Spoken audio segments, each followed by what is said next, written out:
Chapter 13 में Coulomb's law, electrostatic potential, Faraday की definition, और अगर क्वेश्चन पूछ ले कि यूनिट ऑफ कैपेसिटेंस तो उसके फेराडे होता है, उसकी डेफिनेशन भी लिखनी है यूनिट ऑफ कैपेसिटेंस के क्वेश्चन में।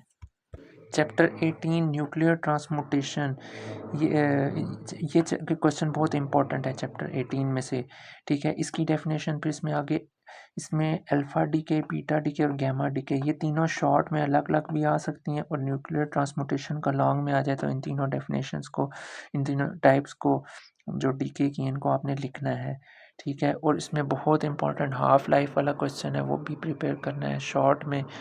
और इसके अलावा तमाम शॉर्ट क्वेश्चंस। चैप्टर 17 में ये दो डेफिनेशंस थोड़ी इंपॉर्टेंट हैं, इंफॉर्मेशन एंड कम्युनिकेशन टेक्नोलॉजी और वर्ड प्रोसेसिंग की। अब चैप्टर 16 बहुत इंपॉर्टेंट है, इसमें से कैथोड रे ऑसिलोस्कोप वाला क्वेश्चन लॉन्ग में आ सकता है, ठीक है। लॉन्ग में आए तो आपने ये तीनों डेफिनेशंस जो शॉर्ट में आपने तैयार की हुई होंगी, इलेक्ट्रॉन गन, डिफ्लेक्टिंग प्लेट्स और फ्लोरेसेंट स्क्रीन, ये तीनों शॉर्ट में अलग से आ सकती हैं, और लॉन्ग में अगर आ जाए तो आपने ये तीनों लिखनी है। लॉजिकल ऑपरेशन वाला क्वेश्चन भी बहुत इंपॉर्टेंट है, पिछले साल 3 शॉर्ट क्वेश्चंस इसमें से आए हैं, इनमें से ऑपरेशंस में से। लॉजिकल ऑपरेशंस में ये तीनों आपने तैयार करने हैं, इनका ट्रुथ टेबल और सर्किट डायग्राम बहुत ईजी है। एंड और नॉट के साथ नैंड और नॉर भी तैयार करना है। एंड ऑपरेशन पे नॉट ऑपरेशन लगा दें और पे नॉट लगा दें तो ये बन जाते हैं, ठीक है। ये इसके अलावा चैप्टर 15 में से न्यूमेरिकल आ सकता है, इसमें से आएगा, पिछले साल आया था, ट्रांसफार्मर वाला न्यूमेरिकल आया था, ठीक है। अच्छा, इसमें लेंस लॉ तैयार करना है, फेराडे का लॉ और Fleming's left hand rule, direction of magnetic field, तमाम जो हाईलाइट हुई डेफिनेशंस हैं, और न्यूमेरिकल पिछले साल इसमें से आया था।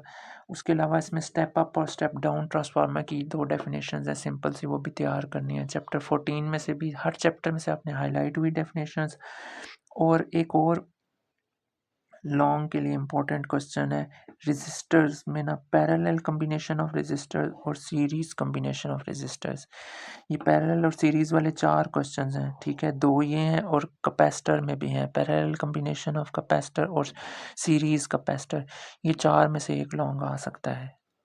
चैप्टर 10 में से एक्सप्लेन का वर्ड यूज़ हो, सिंपल हार्मोनिक मोशन, तो आपने सिंपल हार्मोनिक मोशन की डायग्राम, ठीक है, जो कि बुक में इस टॉपिक के साथ बनी हुई है, स्प्रिंग वाली डायग्राम है, ठीक है ना, मैस को डिस्प्लेस करके। अच्छा, कंडीशन इसकी पता हो, और ये शॉर्ट में ये 4 डेफिनेशंस जो आपने लाजमी तैयार करनी है शॉर्ट के पॉइंट ऑफ व्यू से, और लॉन्ग में आ जाए तो सिंपल हार्मोनिक वाले क्वेश्चन में यही लिख देनी है।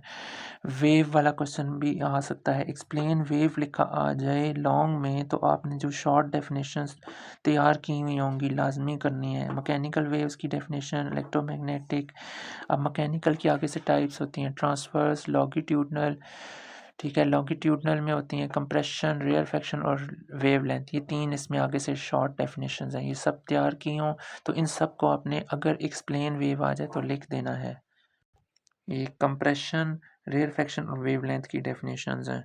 इस चैप्टर में अगर क्वेश्चन वो शॉर्ट दे दे के रिलेशन लिखें, right relation between velocity, frequency and wavelength, तो उसके दरमियान ये रिलेशन आपको पता है और इसका प्रूफ भी आ सकता है, तो ये पेज नंबर 12 पे इसका प्रूफ है, ठीक है। ये इजी सा प्रूफ। इसके अलावा रिपल टैंक से डेफिनेशंस बहुत इंपॉर्टेंट हैं जो हम बनाते हैं, रिफ्लेक्शन ऑफ वेव्स, रिफ्रैक्शन और डिफ्रैक्शन, ये 3, ठीक है ना, ये 3 जो है ना आपने लाजमी तैयार। चैप्टर 11 है, इसमें से अगर साउंड के वर्ड के साथ एक्सप्लेन करेक्टरिस्टिक्स ऑफ साउंड आ जाए तो एक्सप्लेन में आपने जो जो चीज़ें आपने डेफिनेशंस प्रिपेयर की हैं, लाउडनेस की शॉर्ट में प्रिपेयर की, और लाजमी पिच की आपने, क्वालिटी, इंटेंसिटी की सब प्रिपेयर की हैं, वो सब लिख देनी है। ये loudness of sound, pitch of sound की, क्वालिटी ऑफ साउंड की, और ये इंटेंसिटी ऑफ साउंड की, तमाम हाईलाइट जो हुई हुई डेफिनेशन है वो तैयार करनी है। चैप्टर 12 में से स्फेरिकल मिरर के मतलब अगर लॉन्ग में आ जाए तो स्फेरिकल मिरर की डेफिनेशन आपने तैयार करनी है लाजमी।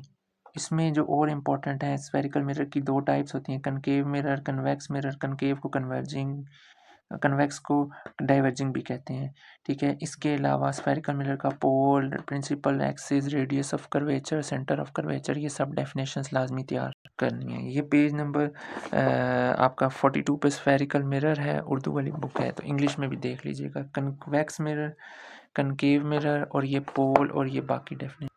कन्वेक्स कनकेव में डिफरेंस इस चैप्टर में से Snell's law, laws of reflection, total internal reflection जो पिछले साल आया था, इसी तरह क्रिटिकल एंगल भी इसी के अंदर लिखा हुआ है, लेंस फार्मूला और तमाम शॉर्ट आपने ये स्नेल्स लॉ है, ठीक है। इसी तरह से ये लॉज ऑफ रिफ्लेक्शन है, ये क्रिटिकल एंगल की पिछले साल आई थी, ये टोटल इंटरनल रिफ्लेक्शन की है। एंडोस्कोपी वाला क्वेश्चन भी तैयार करना है, ये लेंस का फार्मूला।